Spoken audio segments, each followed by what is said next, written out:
साथियों नमस्कार।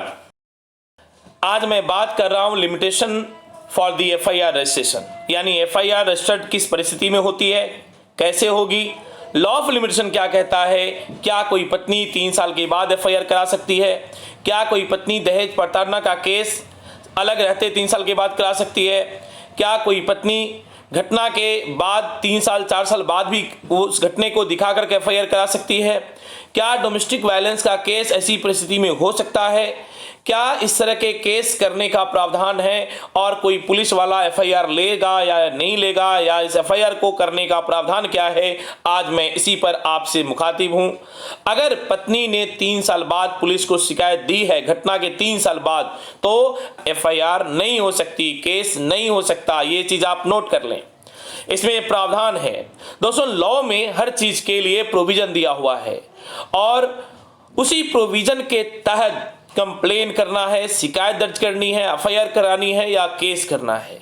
मतलब अगर कोई किसी भी क्राइम के लिए कंप्लेन करता है, करती है, तो इसके लिए टाइम लिमिट दी गई है। क्या लिमिट दी गई है, किस लिमिट, किस सेक्शन में ये बात कही गई है, कौन सा सीआरपीसी का वो प्रोविजन है, कब एफआईआर हो सकती है, कब एफआईआर नहीं हो सकती है, ये मैं इसी वीडियो में आगे बताऊंगा। अब तक आपने चैनल को सब्सक्राइब नहीं किया है तो आप सब्सक्राइब कर लें, इसे लाइक करें, शेयर करें, अपने दोस्तों तक पहुंचाएं, ताकि अधिक से अधिक लोगों तक ये जानकारी, इंफॉर्मेटिव जो वीडियो है वो पहुंच सके। साथियों, इसके लिए जो है मैं आपसे साफ क्लियर बोल दूं। दोस्तों, ऑनरेबल सुप्रीम कोर्ट के बहुत ही महत्वपूर्ण जजमेंट को लेकर के मैं हमेशा आपके बीच आता रहता हूं। दोस्तों, प्रैक्टिस के दौरान कई ऐसे केस मेरे पास आए और मैं उस केस को लीड किया, देखा और आज भी लीड कर रहा हूं, फाइट कर रहा हूं। साथियों, अक्सर क्या होता है कि ऐसे केस में कई सब्सक्राइबर ने मेरे से पूछा कि सर, क्या 3 साल के बाद 3 साल पहले वाइफ से लड़ाई हुई थी, कोई कंप्लेन दी थी, अब वो कोर्ट में जा रही है, तो क्या एफआईआर होगा। तो इसी पर मैं आपसे बात करूं कि एफआईआर होगा या एफआईआर नहीं होगा। साथियों, अक्सर देखने को मिलता है कि शादी के बाद डिस्प्यूट हो जाता है, सेपरेशन हो जाता है और दोनों के बीच, पति पत्नी के बीच जो है एक दूसरे लड़ाई होने लगती है, एक दूसरे से वो अलग रहने लगते हैं। और इसी दौरान कई बार जो है वाइफ 3 साल बाद, 4 साल बाद, 5 साल बाद, 6 साल बाद, 7 साल बाद जा करके पुलिस में एफआईआर करा देती है। पत्नी के द्वारा अपने ससुराल और उनके परिवार वालों के खिलाफ दहेज उत्पीड़न, डोमेस्टिक वायलेंस सही जो है बहुत सारी केसेस जो इस प्रोविजन में आ सकता है। 498A, 323, 406, 354, 376, 377, तमाम ऐसे केस फॉल्सली इम्प्लीकेट करके करवा दिया जाता है। तो ये मैं जजमेंट स्क्रीन पर आपको दिखा रहा हूं, और जजमेंट क्या है वो भी बताऊंगा, मैं आगे बात करूंगा। साथियों, सुप्रीम कोर्ट ने कहा, साफ टिप्पणी किया सुप्रीम कोर्ट ने, supreme court has ruled that the relevant date for the calculation of period of limitation under section 468 of CRPC is the date of filing of complaints or the institution of prosecution, not the date in which the magistrate takes cognizance of the offense। मतलब साफ है कि जिस date में घटना घटी है उसके अकॉर्डिंग ही एफआईआर होगा। मजिस्ट्रेट ऐसी कोई कॉग्निजेंस को नहीं ले सकता जो लॉ ऑफ लिमिटेशन पीरियड के बियॉन्ड हो।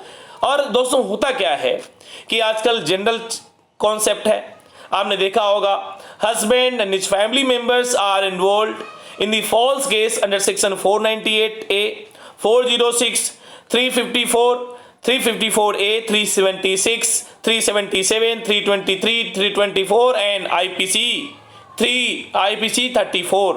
इसके अलावा DP act, DV act, domestic violence इसको बोलते हैं, डीपी एक्ट डाउरी प्रोहिबिशन में सेक्शन 34 में कर दिया जाता है और फॉल्सली इम्प्लीकेट कर दिया जाता है। And many times vague and frivolous allegation of dowry demand, taunting, molestation, physical beating, mental harassment are put against the husband and his relative. ये भी होता है, कई बार फॉल्सली कंप्लेंट कर जाता है। डोमेस्टिक वायलेंस के अलावा इसके अलावा मेंटेनेंस में गलत तथ्य दिखा करके huge maintenance is demanded under false section under section 125 CRPC petition, तो इसमें मांगा जाता है। तो ये सारी चीज़ों पर मैं आज आपसे विस्तार से चर्चा करूंगा। इसके लिए साथियों क्या है, प्रोविजन बनाया गया कि 6 महीने के लिए प्रोविजन अलग है। अगर 1 साल से 3 साल का जो है अलग रह रहे हैं उसका प्रोविज़न अलग है, 3 साल से 7 साल के लिए प्रोविज़न अलग है। जो पत्नियां अपनी शिकायत करती है कि घटना जो घटी वो 3 साल पहले और जो है एफआईआर 3 साल बाद करा रही है, तो अब एफआईआर नहीं होगी। सुप्रीम कोर्ट ने सख्त टिप्पणी किया है और वार्न किया है पुलिस ऑफिसर को, और जो मजिस्ट्रेट कोर्ट्स है, मजिस्ट्रियल कोर्ट है, उसको भी वार्न किया है कि ऐसा नहीं कर सकते। अगर ऐसा होगा तो इसके लिए फर्दर इंक्वायरी सेटअप कर दी जाएगी। कुछ अगर गलत हुआ हस्बैंड की फैमिली के साथ तो वो जो है जो कानून की प्रक्रिया में नहीं है, तो इसके लिए डिपार्टमेंटल इंक्वायरी सेटअप कर दी जाएगी। तो इस तरीके से सुप्रीम कोर्ट ने टिप्पणी किया। और जब वाइफ जाती है अपने मायके, तो मायके में क्या करती है, मायके वाले समझाते हैं, मायके वाले सिखा देते हैं, और उसके बाद वो कहते हैं कि भाई सबक सिखाना बहुत ज़रूरी है, इसको फंसाना ज़रूरी है, हरास करना बहुत ज़रूरी है, ये हस्बैंड की फैमिली और उनके मेंबर्स को गलत जो है घटना का तथ्य दिखा करके वो एफआईआर कराने में सफल हो जाते हैं। तो अब जो है सुप्रीम कोर्ट ने साफ साफ कहा है कि ऐसे केस में एफआईआर जो है वो रजिस्टर्ड नहीं होगी। सुप्रीम कोर्ट सख्त हो चुका है लॉ ऑफ लिमिटेशन को लेकर के, और लॉ ऑफ लिमिटेशन को लेकर के सुप्रीम कोर्ट ने गाइडलाइन जारी किया है स्पेशली। हालांकि कानून में पहले से है, लेकिन सुप्रीम कोर्ट ने फिर से कहा है कि ऐसे केस में लॉ ऑफ लिमिटेशन को ध्यान में रखने के बाद ही एफआईआर होगा। ये सभी प्रोविजन 468 सीआरपीसी आप स्क्रीन पर देखते चलिए, स्क्रीन पर मैं दिखा रहा हूं, 468 सीआरपीसी में दिया हुआ है। अब 468 क्या कहता है आप देखिए, 468 कहता है, स्क्रीन पर भी मैं आपको दिखा रहा हूं कि bar to taking cognizance after lapse of period of limitation, यानी cannot be takes any cognizance after the lapse of limitation। ये गाइडलाइन पहले से लॉ में प्रोविजन है और ये सुप्रीम कोर्ट ने फिर से गाइडलाइन दी। Except point number 1, except as otherwise provided is where is this court no court shall be take any cognizance of an offense of the category specified in subsection 2 after the expiry of period of limitation।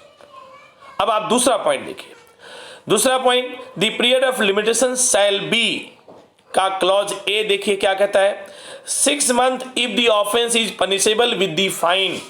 अगर कोई ऐसा offence है जो punishable है और सिर्फ fine के साथ पनिशेबल है, तो 6 महीने के अंदर ही एफआईआर हो सकती है।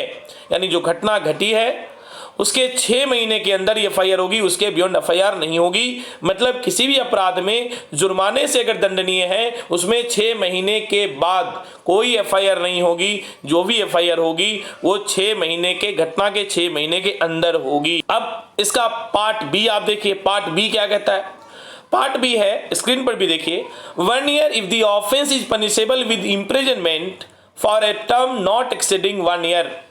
मतलब कोई भी ऐसा अपराध जिसको हुए 1 साल हो चुका है, 1 ईयर हैज बीन ओवर, अगर 1 साल हो चुका है, 1 साल बाद शिकायत करते हैं तो उस पर एफआईआर रजिस्टर्ड नहीं होगी। पॉइंट सी पे चलते हैं। पॉइंट सी क्या कहता है 468 का, वो ये कि देखिए देयर वहां साफ साफ लिखा है कि 3 years if the offense is punishable with imprisonment for the term exceeding 1 year but not exceeding 3 years। मतलब कोई भी ऐसा ऑफेंस जो कि 1 साल से ज़्यादा हो चुका है और 3 साल से कम हो, जिसकी शिकायत करने जा रहे हैं, तो वो शिकायत ले ली जाएगी, उस पर एफआईआर हो जाएगा। लेकिन अगर उसके बियॉन्ड आप जाते हैं, यानी 3 साल के बाद जाते हैं, तो एफआईआर नहीं होगा। दूसरे शब्दों में सीधे सीधे आपको कह दें कि अगर आपकी वाइफ मायके चली गई है और 3 साल पहले का घटना दिखा रही है कि 3 साल पहले मेरे साथ ऐसा हुआ, शादी होते आप जब मैं घर में आई तब से मुझे दान दहेज के लिए मारपीट किया जाने लगा, I-20 मांगने लगा, इस तरीके का कोई एप्लीकेशन दिखाई है, घटना दिखाई है, तो एफआईआर नहीं होगा। 3 साल पहले डाउरी की डिमांड की गई, ऐसा बोली है, मेरा जो सामान है वो स्त्री धन है वो घरवाले, पति के घरवाले रख लिए हैं, ऐसा बोली है, वो उनके पास रखा हुआ है, ऐसा बोली है, मैं 3 साल से अलग रह रही हूँ, ऐसा बोली है, या कोई भी ऐसा आरोप एलिगेशन, ऐसा जो फेरिवोलस एलिगेशन लगाई है, कंकॉक्टेड स्टोरी बनाकर लगाई है जिसमें 3 साल तक की सजा है और उसकी शिकायत 3 साल बाद कर रही है, तो हो सकता है पुलिस इसकी शिकायत ले भी ले, हो सकता है पुलिस जानकारी के अभाव में एफआईआर कर भी ले, लेकिन कोर्ट में एग्जिस्ट नहीं होगा। ये एफआईआर होने के बाद भी क्वैश हो जाएगा और 482 में हाई कोर्ट से आप क्वैश करा सकते हैं, डिस्चार्ज पे बहस कर सकते हैं। तो ये तमाम प्रोविजन 468 में दिया हुआ है। आपको जज साहब से फाइट करके यहाँ डिस्ट्रिक्ट कोर्ट में भी आप सेशन में आप इसको डिस्चार्ज करा सकते हैं साथियों। अब जनरली क्या होता है, ऐसे केस में 498A हो नहीं सकता, 406 हो नहीं सकता। घटना अगर 3 साल बाद पहले मारपीट का दिखाई है, लड़ाई झगड़े का दिखाई है, वो भी नहीं हो सकता। तो इस तरीके से जनरली जब भी कोई पति पत्नी का विवाद होता है तो ये एफआईआर तो होता ही। और अब इसका तीसरा पार्ट, जो पार्ट अभी मैंने 1, 2 और 2 का ABC दिखाया, अब आप इसका तीसरा पार्ट देखिए क्या कहता है। 468 का तीसरा पार्ट 468 CRPC का कहता है कि for the purpose of this section the period of limitation in relation to offense which may be tried together shall be determined with reference the offense which is punishable with the more severe of punishment or as the case may be the most severe punishment। इसका क्या मतलब होता है? तो इसका मतलब ये हुआ, ये पार्ट कहता है कि अगर कोई भी ऐसा सेक्शन उस कंप्लेन के साथ जुड़ता है, जैसे कोई ऐसा सेक्शन है जिसमें ऐड है फॉर एग्जांपल जिसमें 3 साल की सजा है। अब इसमें एग्जांपल के तौर पे आप ले सकते हैं कोई 376 लगा हुआ है, 377 लगा हुआ है, ऐसा कोई ऑफेंस लगा हुआ है, 302 लगा हुआ है, 306 लगा हुआ है, एडिशनल कोई सेक्शन लगा हुआ है, तब ऐसे कंडीशन में पुलिस एफआईआर ले लेगी। लेकिन 498 और 406 और ये जो चीज़ें हैं वो आपका क्वैश हो जाएगा बाद में। अब अगर इसमें कोई इसके अलावा अगर कोई और भी सेक्शन ऐड है तो फिर तो एफआईआर हो जाएगी। ये चीज़ें आप क्लियर हो चुका होगा, उम्मीद करता हूँ। अब इस पूरे ही सेक्शन का कंक्लूजन क्या है? कंक्लूजन एक है, मोटे मोटे तौर पर अगर कोई वाइफ आपकी 3 साल से अलग रहती है एफआईआर नहीं होगा। अगर कोई वाइफ आपकी 3 साल पहले का घटना दिखा रही है एफआईआर नहीं होगा। अगर कोई आपकी 3 साल पहले दिखाई कि मेरे सास ससुर ने दहेज मांगा, ये मांगा, वो मांगा, एफआईआर नहीं होगा।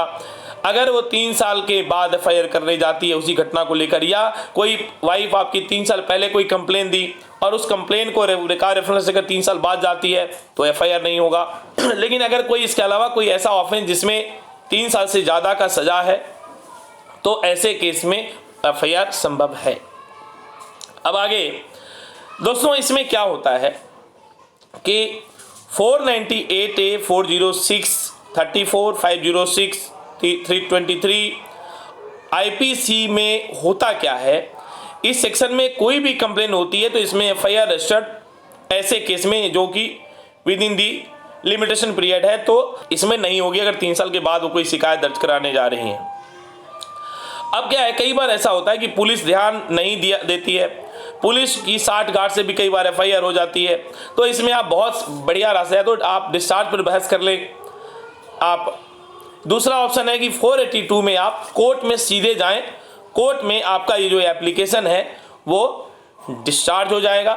आप 482 में जो है supreme court has ruled that the relevant date for calculating the period of limitation under section CRPC 468 is the date of filing of complaints or the institution of prosecution, not the date on which the magistrate takes cognizance of the offence।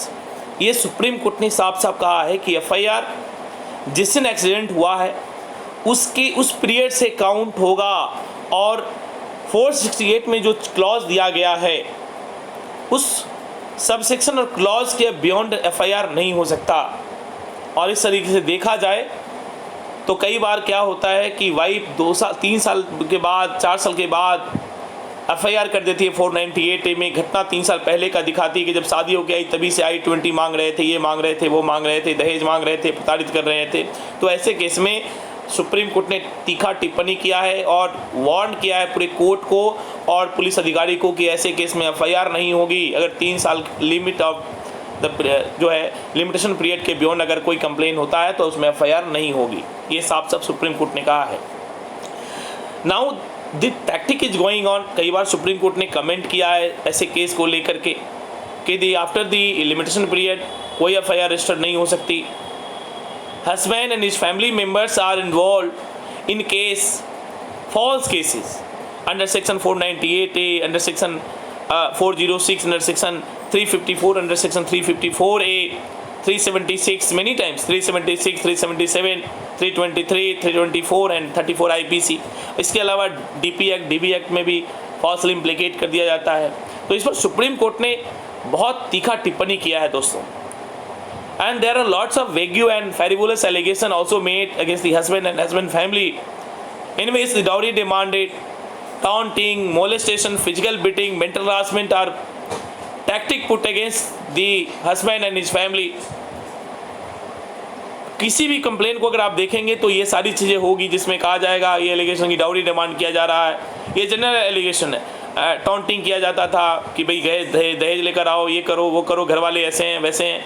Molestation, physical beating, इसके लिए मारपीट की जाती थी। Mental harassment की, mentally disturb किया जाता था, हरास किया जाता था वगैरह वगैरह, इस तरह के ये जनरल एलिगेशन लगाया ही जाता है। And there huge maintenance is demanded under section fake CRPC 125 petition. 125 के मेंटेनेंस में गलत तथ्य देकर, गलत जानकारी देकर, झूठे चीज़ें या तथ्य देकर जो है वो मेंटेनेंस भी मांगा जाता है। तो ये जो है आजकल ट्रेंड चल रहा है। भारत के संविधान ने सभी नागरिकों को समान अधिकार दिए हैं। मान व न्यायपूर्ण जीवन जीने की स्वतंत्रता यानी फ्रीडम हमारे संविधान ने आप सभी को, हम सभी को दिया है। लेकिन कई बार जानकारी के अभाव में लोगों को न्याय से वंचित रहना पड़ता है। लोगों तक न्याय की पहुंच बढ़े और जो पीड़ित हैं, जो सफरर हैं, जिनके खिलाफ उनकी वाइफ ने, बहू ने फैब्रिकेटेड, फेरिबुलस, कंकॉक्टेड स्टोरी बना करके इंडल्ज करी है फॉल्स केस में, ऐसे बहुत सारे परिवार हैं जो पीड़ित हैं, उनको वांछित अधिकार मिल सके, उनके लिए इसके लिए आप सबको मैं जागरूक करने का प्रयास करता हूं और इसलिए मैंने YouTube चैनल बनाया लॉर्ड्स एनसीआर, जिससे हर इंफॉर्मेटिव जानकारी और माननीय सुप्रीम कोर्ट, माननीय हाई कोर्ट्स और अदर हाई कोर्ट्स की जो महत्वपूर्ण जजमेंट है उसको लेकर मैं आपको जानकारी शेयर कर सकूं, आपको इस केस से बरी करा सकूं और आपको, आपके परिवार को बचा सकूं। इसके लिए मैंने ये चैनल बनाया। उम्मीद करूंगा कि आप इसे सब्सक्राइब करते चले। पर आपको आपके कानून से रूबरू कराने का मैंने बीड़ा उठाया है और आपको इसी कानून से रूबरू कराने के क्रम में मैं आपसे आह्वान करता हूं कि अगर आप किसी पुलिस एट्रोसिटीज का शिकार हैं, अगर आपकी वाइफ ने कंप्लेन किया हुआ है, अगर आपके साथ कोई ज्यादती हो रही है, आपके खिलाफ कोई फॉल्स केस में फंसाया गया है, आपको इंडल्ज किया गया है, तो आप इस चैनल पर आप बने रहिए, सब्सक्राइब करें। और अब तक अगर आपने सब्सक्राइब नहीं किया है तो अभी आप बेल आइकन बटन को प्रेस करें ताकि जो नई इंफॉर्मेटिव वीडियो है लेकर मैं आपको, आपके बीच आऊं, वो आपको जानकारी आपके मोबाइल स्क्रीन पर मिल सके, इसका नोटिफिकेशन मिल सके। साथियों, हमारे साथ हमारे टीम में कानून जगत के एक्सपर्ट होते हैं जो आपके समस्याओं का समाधान आपको बताएंगे। साथ ही अगर किसी तरीके से आपके साथ नाइंसाफी हो रही है, आप किसी जो है गलत का शिकार हो रहे हैं, आप किसी कॉन्स्पिरेसी का शिकार हो रहे हैं, आपके साथ कोई गलत हो रहा है, तो आपको आपका हक, अगर आपको आपका हक नहीं मिल रहा है तो हम आपको न्याय दिलाएंगे, आपको हक दिलाएंगे, जहां आप कानून के जानकारों से सीधे संवाद स्थापित कर सकेंगे। इसके लिए आप लॉयर्स एनसीआर को सब्सक्राइब करें, इससे जुड़े। मेरा नंबर स्क्रीन पर है 9999536847। आप मेरा ईमेल ID info@lawyersncr.com और आप मेरे से फेसबुक, इंस्टाग्राम और ट्विटर पर भी जुड़ सकते हैं, सवाल पूछ सकते हैं।